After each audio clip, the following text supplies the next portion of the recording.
Politique avec un nouvel acte de candidature pour la succession de Serge Godard en 2014. Mais cette fois à droite, Guy Ballet, le président de l'association On aime Clermont, a décidé de se lancer dans la course sous les couleurs de la liste Union des Républicains Clermontois.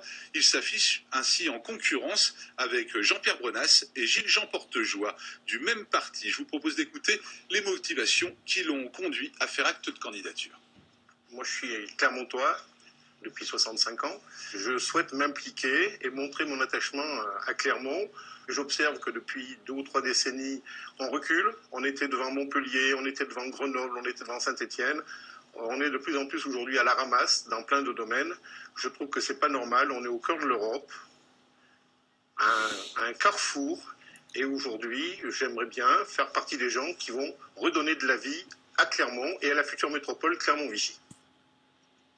Mais Guy Ballet est formel, il n'y aura pas de primaire à droite. C'est un sondage réalisé par IFOP en mai prochain qui déterminera le meilleur candidat. Son nom devrait être révélé, selon M. Ballet, avant l'été. Et on retrouve notre invité politique, Alexandre Pourchon, le premier secrétaire du Parti socialiste du Puy-de-Dôme. Alors vous venez de le voir, une nouvelle candidature. Que pensez-vous de la candidature de M. Ballet ? Elle n'est pas affichée politiquement comme étant UMP, puisqu'il n'est pas encarté. Moi, je reste sur l'attachement. Alors, moi, je m'interroge parce que Guy Ballet était à l'origine le médiateur, en fait, entre Jean-Pierre Brenas et Gilles-Jean Portejoie. Apparemment, la médiation n'a pas fonctionné, donc, de fait, le médiateur s'impose ou veut s'imposer comme le troisième homme. C'est son libre arbitre. Bien évidemment, Guy Ballet a toute possibilité, tout loisir de le faire. Je ne suis pas sûr qu'un sondage d'opinion, en tout cas, ça n'est pas la conception que les socialistes ont, et celles et ceux qui font de la politique par engagement ont d'une désignation d'un choix politique d'une tête de liste. Vous pensez que c'est un mauvais moyen, le sondage ? Au Parti socialiste, on ne ferait pas ça ? Le Parti socialiste utilise parfois les sondages d'opinion. Peu importe les sondages d'opinion utilisés. Mais pas pour déterminer un futur. Non, pas pour déterminer, pour donner quelques indications, mais dans ces cas-là, ces sondages restent secrets. Imaginez un échantillon, l'échantillon d'un sondage, c'est maximum 1800 personnes. Comment voulez-vous sonder, obtenir l'image réelle ? Donc je crois qu'il faut revenir dans des choses plus sérieuses. Alors ceci dit, l'UMP a quelques mal, on doit le dire, à se familiariser avec une démocratie interne, c'est-à-dire un processus de désignation que les militants du Parti socialiste ont choisi la semaine dernière. Alors, vous, justement, vous avez décidé, pas de primaire. C'est pas un manque aussi pour la démocratie de laisser une chance à tout le monde de se présenter ?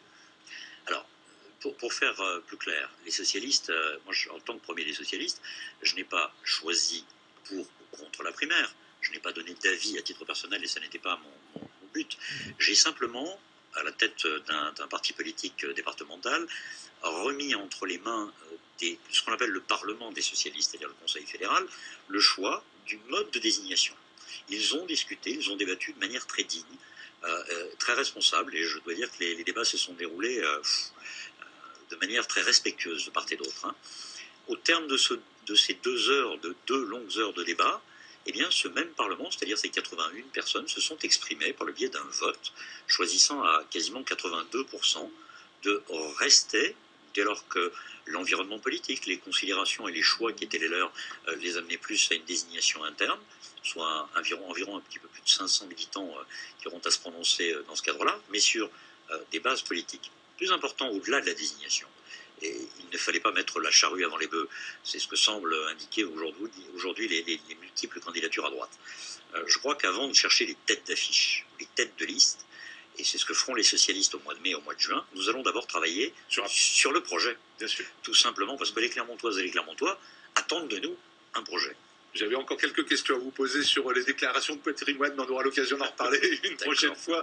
Merci beaucoup, Monsieur Pourchon. Merci d'avoir été notre invité. On passe au sport avec